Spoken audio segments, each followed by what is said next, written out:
Hi friends, ಎಲ್ಲರಿಗೂ ನಮಸ್ಕಾರ. ಮಮತಾಸ್ homely recipe ಚಾನಲ್ಗೆ ಸ್ವಾಗತ. ಫ್ರೆಂಡ್ಸ್, ಇವತ್ತು ಹೆಲ್ದಿ ಆಗಿರುವಂಥ ಒಂದು ವೆಜಿಟೇಬಲ್ ಸೂಪ್ ಮಾಡೋಣ. ಇದು ಮಾಡೋದಂತೂ ತುಂಬಾ ಈಸಿ ಆ್ಯಂಡ್ ಟೇಸ್ಟಿ ಕೂಡ. ಸೊ ಬನ್ನಿ ಫ್ರೆಂಡ್ಸ್, ಯಾವ ರೀತಿ ಮಾಡೋದು ನೋಡೋಣ. ಸೊ ಇದಕ್ಕೆ ಬೇಕಾಗಿರೋ ಇಂಗ್ರೀಡಿಯೆಂಟ್ಸ್ ಬಂದು, ನಾನಿಲ್ಲಿ ಬೆಳ್ಳುಳ್ಳಿ ಮತ್ತು ಶುಂಠಿ ಎರಡು ಸಣ್ಣದಾಗಿ ಹಚ್ಚಿಟ್ಕೊಂಡಿದ್ದೀನಿ.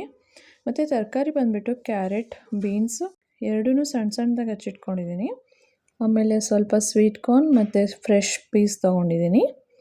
ಮತ್ತು ಸ್ವಲ್ಪ ಕ್ಯಾಬೇಜ್, ಅದನ್ನು ಸಣ್ಣದಾಗಿ ಕಟ್ ಮಾಡಿ ಇಟ್ಕೊಂಡಿದ್ದೀನಿ. ಮತ್ತು ಗಾರ್ನಿಷ್ ಮಾಡಲಿಕ್ಕೆ ಸ್ಪ್ರಿಂಗ್ ಆನಿಯನ್ ತೊಗೊಂಡಿದ್ದೀನಿ. ಸೊ ಫ್ರೈ ಮಾಡಲಿಕ್ಕೆ ಬೆಣ್ಣೆ ತೊಗೊತಾ ಇದ್ದೀನಿ. ಎಣ್ಣೆ ಮತ್ತು ತುಪ್ಪನೂ ಹಾಕೋಬೋದು. ರುಚಿಗೆ ತಕ್ಕಷ್ಟು ಉಪ್ಪು ಮತ್ತು ಸ್ವಲ್ಪ ಕಾಳು ಮೆಣಸಿನ ಪುಡಿ ಮತ್ತು ಥಿಕ್ನೆಸ್ ಬರಲಿಕ್ಕೆ ನಾನು ಕಾರ್ನ್ಫ್ಲೋರ್ ತೊಗೊಂಡಿದ್ದೀನಿ. ಸೊ ಒಂದು ಬಾಣಲೆಯಲ್ಲಿ ನಾನು ಸ್ವಲ್ಪ ಬೆಣ್ಣೆ ತೊಗೊಂಡಿದ್ದೀನಿ. ಅದಕ್ಕೆ ನಾನು 1 ಟೇಬಲ್ ಸ್ಪೂನ್ ಆಗೋಷ್ಟು ತುಪ್ಪನೂ ಹಾಕ್ಕೊಂಡು ಫ್ರೈ ಮಾಡ್ಕೊತೀನಿ. ಸೊ ಫಸ್ಟಿಗೆ ನಾನು ಬೆಳ್ಳುಳ್ಳಿ ಶುಂಠಿ ಏನು ಹಚ್ಚಿಟ್ಕೊಂಡಿದ್ನಲ್ಲ ಅದನ್ನು ಫ್ರೈ ಮಾಡ್ಕೊತಾ ಇದ್ದೀನಿ. ಇದು ಏನು ಶುಂಠಿ ಬೆಳ್ಳುಳ್ಳಿದೆಲ್ಲ ಅದು ಸ್ಮೆಲ್ ಎಲ್ಲ ಹೋಗಬೇಕು ಮತ್ತು ಅದೊಂಥರ ಅರೋಮಾ ಬರುತ್ತೆ. ಸೊ ಅದಿಷ್ಟು ಬರೋ ತನಕ ನಾನು ಫ್ರೈ ಮಾಡ್ಕೊತಾ ಇದ್ದೀನಿ. ಮೀಡಿಯಮ್ ಫ್ಲೇಮಲ್ಲೇ ಫ್ರೈ ಮಾಡ್ಕೋಬೇಕು.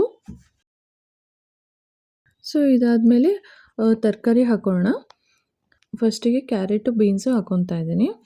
ಸೊ ಇದನ್ನು ಚೆನ್ನಾಗಿ ಫ್ರೈ ಮಾಡ್ಕೊಳ್ಳೋಣ.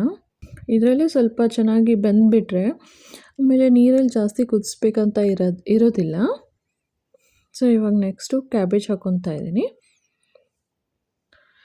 ಎಲ್ಲನೂ ಒಟ್ಟಿಗೆ ತರಕಾರಿ ಹಾಕೊಳೋದು ಬದಲು ಒಂದೊಂದೇ ಹಾಕ್ಕೊಂಡ್ರೆ ಸ್ವಲ್ಪ ಚೆನ್ನಾಗಿ ಎಲ್ಲನೂ ಬೇಗನೆ ಬೇಯುತ್ತೆ. ಆಮೇಲೆ ಟೇಸ್ಟೂ ಚೆನ್ನಾಗಿ ಕೊಡುತ್ತೆ. ಸೊ ಇವಾಗ ನೆಕ್ಸ್ಟು ಸ್ವೀಟ್ ಕಾರ್ನು ಮತ್ತು ಹಸಿ ಬಟಾಣಿ ಹಾಕ್ಕೊತಾ ಇದ್ದೀನಿ. ನೋಡಿ, ಚೆನ್ನಾಗಿ ಮಿಕ್ಸ್ ಮಾಡ್ಕೊತಾ ಇರಬೇಕು. ಅದು ಹಸಿ ಬಟಾಣಿಯೂ ಚೆನ್ನಾಗಿ ಫ್ರೈ ಆಗುತ್ತೆ. ಸೊ ತರಕಾರಿ ಎಲ್ಲ ಆಲ್ಮೋಸ್ಟ್ ಇದರಲ್ಲೇ ಬೆಂದುಬಿಡತ್ತೆ.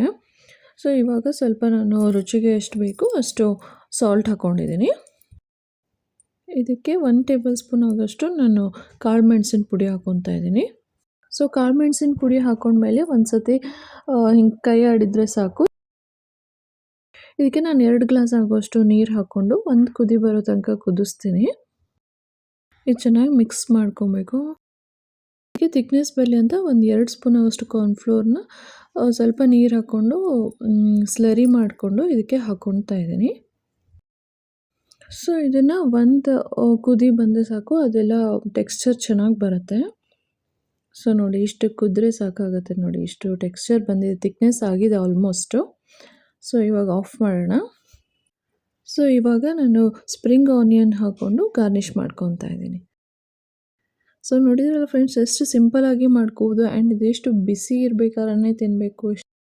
ಈ ವಿಂಟರ್ ಸೀಸನಲ್ಲಂತೂ ಈವ್ನಿಂಗ್ ಟೈಮಲ್ಲಿ ಚಿಲ್ ಟೈಮಲ್ಲಿ ಕುಡಿದ್ರೆ ಅಂತೂ ತುಂಬ ಚೆನ್ನಾಗಿರುತ್ತೆ. ಸೊ ನೋಡಿದ್ರಲ್ಲ ಫ್ರೆಂಡ್ಸ್, ಯಾವ ರೀತಿ ಮಾಡೋದು ಅಂತ. ಈ ವಿಡಿಯೋ ಇಷ್ಟ ಆದರೆ ಲೈಕ್ ಮಾಡಿ, ಶೇರ್ ಮಾಡಿ, ಹಾಗೆ ಸಬ್ಸ್ಕ್ರೈಬ್ ಮಾಡಿ. Thank you friends.